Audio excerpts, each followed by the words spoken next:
Bonjour, je suis ravi de vous retrouver pour une nouvelle vidéo. Aujourd'hui, je vais vous expliquer comment utiliser ce petit outil qui s'appelle une aiguille à feutrer, qui va nous permettre de faire des décors sur les savons feutrés qu'on aura préparés au préalable. Donc voilà ce qu'on peut faire par exemple. Donc là, ils n'ont pas été feutrés à l'eau. J'ai simplement intégré la laine à l'intérieur de la laine qui entourait le savon grâce au petit crochet qu'il y a sur le bout de la partie finale de l'aiguille. Donc voilà, par exemple, je vais faire un petit smiley sur ce savon-ci. On arrache quelques fibres de laine, on les appose simplement comme ceci. Et en piquant, vous voyez, les fibres sont entraînées à l'intérieur. Alors il faut bien piquer de biais, évidemment le savon est à l'intérieur. Donc comme ça, on ne peut pas, ça rentre pas.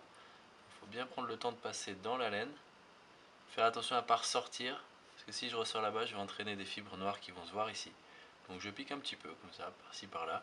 J'essaie d'attraper les fibres qui dépassent. Et vous voyez, petit à petit ça rentre.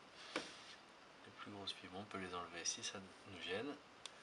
Et on répète l'opération. Alors il ne faut jamais tordre l'aiguille, elle est très fragile. Donc on vient piquer toujours de manière bien linéaire. Pour faire le sourire, on va avoir tendance à étirer un petit peu la laine, venir la piquer et suivre le mouvement. Alors ça n'a pas besoin d'être très régulier parce que de toute manière après, lors de l'étape du feutrage à l'eau, les fibres vont se souder entre elles. Mais plus vous avez un dessin net au départ, plus il va être net à l'arrivée. Donc voilà, ça vous donne une idée de ce que ça peut donner. On peut affiner en venant chercher un petit peu les fibres et les ramenant à l'intérieur. Voilà.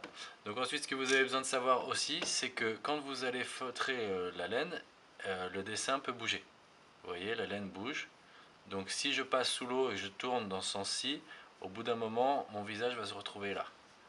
Donc faire attention à ça pendant le process, de toujours feutrer un coup dans un sens, un coup dans l'autre pour conserver le dessin à l'endroit où vous voulez.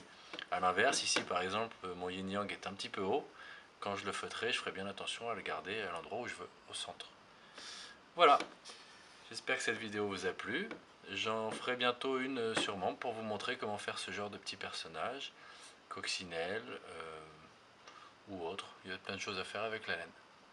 A très bientôt!